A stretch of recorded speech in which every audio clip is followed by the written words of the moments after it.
Hello students, RDM intermediate college के online class में आप सभी का स्वागत है। मैं आज आप लोगों को कक्षा 10 पोइट्री के दूसरे पाठ द साम ऑफ लाइफ को पढ़ाने जा रहा हूं। इस पाठ के बारे में जानने से पहले मैं आप लोगों को ये बताना चाहता हूं कि अगर आप लोगों ने अब तक इस चैनल को सब्सक्राइब नहीं किया है तो नीचे के बटन को दबाइए, उसको सब्सक्राइब करिए, बेल आइकन को भी दबाइए और इसमें से प्रत्येक वीडियो को लाइक करिए, शेयर करिए और जो भी आपके शुभेच्छु हैं, मित्र हैं या अंग्रेजी जानने की इच्छा उनके अंदर है, अगर अंग्रेजी के प्रति उनकी कोई लालसा है तो वो इस चैनल को सब्सक्राइब करें और उनके पास आप इस चैनल के लिंक को भेजिए।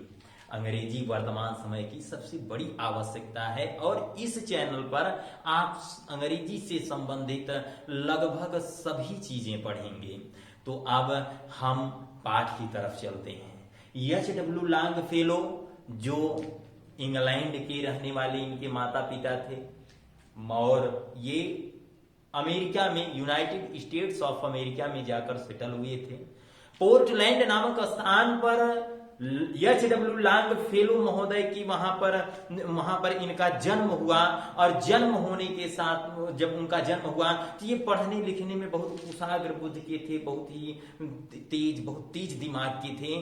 तो इन्हें एक मतलब स्कॉलर्स के रूप में इन्हें बहुत वहां पर जाना गया और इन्हें हार्वर्ड यूनिवर्सिटी में इन्होंने प्रोफेसर के तौर पर इन्होंने काफी दिनों तक कार्य भी किया और इन्होंने कई कविताओं को भी लिखा है, जिसमें से द साम ऑफ लाइफ एक बहुत ही सुंदर और बेहतरीन कविता है और जिसके बारे में आज हम सब लोग अध्ययन करने जा रहे हैं।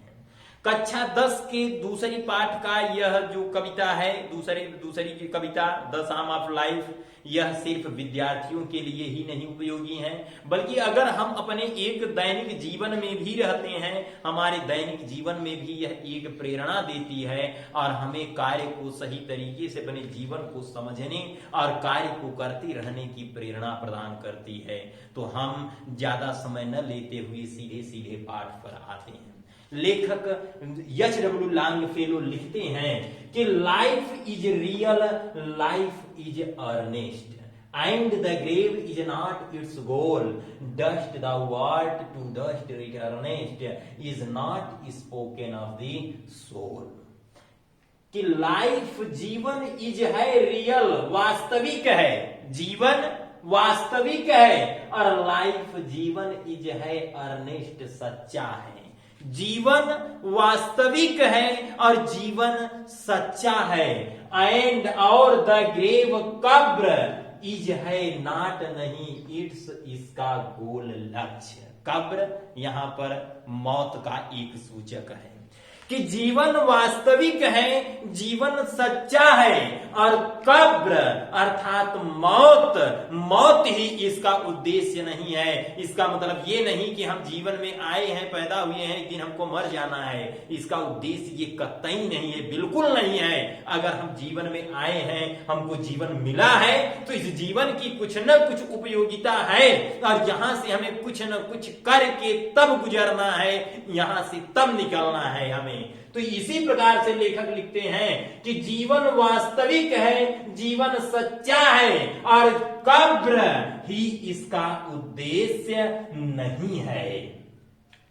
डस्ट धूल, दाऊ तुम्हारी आर्ट कला है, तुम्हारी कला आकृति, तू केवल धूल है और टू डस्ट और धूल को ही रिटर्नेस्ट लौट जाएगा।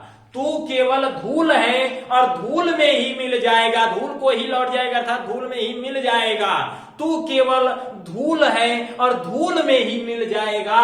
इज है नॉट नहीं स्पोकन कहा गया है ऑफ द सोल, आत्मा के बारे में।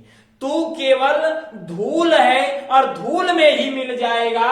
यह आत्मा के बारे में नहीं कहा गया है कि जीवन होता है, जीवन में लोग मरते हैं, मैं मरूंगा, मेरा शरीर मरेगा, लेकिन मेरी आत्मा नहीं मरेगी। आत्मा के बारे में कहा जाता है कि आत्मा अजर अमर होती है। तब जीवन वास्तविक है, जीवन सच्चा है और कब्र ही इसका उद्देश्य नहीं है। और डस्ट दाउ आर्ट, और डस्ट धूल दाउ तुम्हारी आर्ट कला है। सॉरी, और डस्ट दाउ आर्ट, और धूल ही तुम्हारी कला है। और टू डस्ट रिटर्निस्ट, और धूल को ही लौट जाएगा।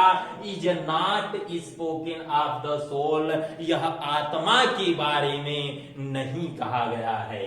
नॉट इंजॉयमेंट, नॉट इंजॉयमेंट, न तो खुशियां, एंड नॉट सारो, और न ही दुख, न तो खुशियां और न ही दुख। इज है आवर, हमारी डिस्टिंड, भाग्य में लिखा गया। न तो खुशियां और न ही दुख हमारे भाग्य में लिखा गया है। बट लेकिन टू एक्ट, कार्य करना, दैट जो, इच टुमारो, प्रत्येक आने वाले कल, फाइंस पाता है, अस हमें, फर्दर अधिक आगे, देन से, टुडे आज से। हमारे जीवन में, हमारे जीवन के अंत में या जीवन के रास्ते में न तो खुशियां लिखी गई हैं और न ही दुख लिखा गया है, लेकिन हमारा आज का जो कार्य है, आज इन प्रेजेंट टाइम जो हम कार्य कर रहे हैं, यही कार्य यह प्रत्येक आने वाले कल में हमें आज से आगे यह पाएगा। आज अगर हम कुछ अच्छा काम करेंगे तो इसका अच्छा रिजल्ट कल मिलेगा। अगर आज हम कुछ बुरा काम करेंगे तो इस बुरे कार्य का रिजल्ट भी कल बुरा रिजल्ट मिलेगा। तो इस प्रकार से हमारा जो आज का कार्य है वह प्रत्येक आने वाले कल हमें आज से आगे पाता है। आगे की लाइन में लिखते हैं कि इन द वर्ड्स, इनमें, द वर्ड्स, संसार के, आप जानते हैं कि यस कामा ये लगाकर यस लगाया जाता है, इसे हम पॉसेसिव केस कहते हैं, जो एक अधिकरण कारक होता है। और अधिकरण कारक का मतलब कि यह एक अधिकार व्यक्त करने के लिए किया जाता है, इसके बाद वाले शब्द पर इसका अधिकार होता है। तो इनमें द वर्ड्स, संसार के, ब्रॉड, विस्तृत, फील्ड, मैदान में, ऑफ बैटल मतलब युद्ध के, और संसार के विस्तृत युद्ध के मैदान में, और इनमें द विवक ऑफ लाइफ, इनमें द विवक मतलब कि अस्थायी पड़ाव में, ऑफ लाइफ जीवन के, जीवन संसार के विस्तृत युद्ध के मैदान में और जीवन के अस्थायी पड़ाव में भी रहो, बनो, नाट नहीं, लाइक की तरह एक डम्ब, एक गूंगे, ड्रीवन हाके जाने वाले, कैटल मतलब पशु के समान, और जीवन के अस्थायी पड़ाव में और संसार की विस्तृत युद्ध के मैदान में एक गूंगे हाके जाने वाले पशु के समान मत बनो, और बी ए हीरो, बी बनो ए हीरो, एक नायक बनो, इनमें द स्ट्राइफ अर्थात संघर्ष में, और संघर्ष में आप हमेशा एक नायक बनिए। कि संसार के विस्तृत युद्ध के मैदान में, जीवन के अस्थायी पड़ाव में गूंगे या हाके जाने वाले पशु के समान मत बनो, बल्कि हमेशा संघर्ष में एक नायक बनिए। और अंतिम 4 लाइनों में लेखक कहते हैं, हमें प्रेरणा देते हैं, और प्रेरणा हमारे अंदर एक कार्य करने की एक ऊर्जा को भरते हैं, और लिखते हैं कि बी लेट अस, चलो चलें, चलो, देन तब, बी अप, उठो, चलो तब उठो, एंड डूइंग और करो, चलो तब उठो और करो, विथ ए हार्ट, विथ साथ ए हार्ट, पूरे हृदय के साथ अर्थात पूरी लगन के साथ चलो, तब उठो और पूरी लगन के साथ कार्य करो। फॉर एनी फेट, किसी भी भाग्य के लिए, मतलब किसी भी उद्देश्य के लिए, कोई भी आपका कार्य हो, आप कुछ भी करना चाहते हैं, चाहे आप पढ़ाई कर रहे हैं, किसी तैयारी में हैं, या आप दुकान चला रहे हैं, या कोई भी किसी भी प्रकार का बिजनेस कर रहे हैं, हर जगह के लिए, किसी भी जीवन के किसी भी हर पड़ाव के लिए यहां पर श्रीमान एच.डब्ल्यू. लॉन्गफेलो बताते हैं कि चलो तब उठो और पूरे हृदय से, पूरी लगन के साथ किसी भी भाग्य के लिए कार्य करो और स्टिल अचीविंग, हमेशा प्राप्त करते हुए, हमेशा प्राप्त करते रहो और स्टिल हमेशा परसुइंग, मतलब अनुसरण करते रहो, हमेशा प्राप्त करते रहो और हमेशा उसका अनुसरण करते चलो और लर्न और सीखो टू लेबर,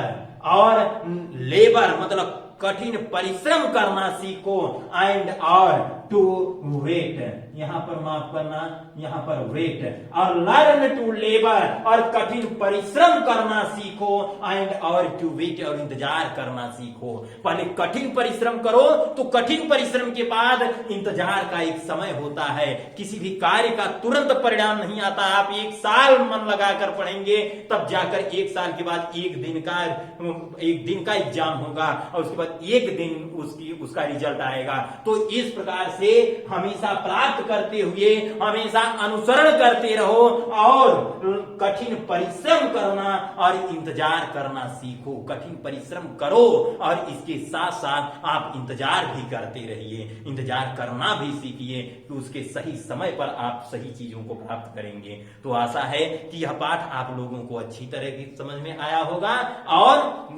हम लोग फिर अगले पाठ के साथ मिलेंगे। बहुत बहुत धन्यवाद।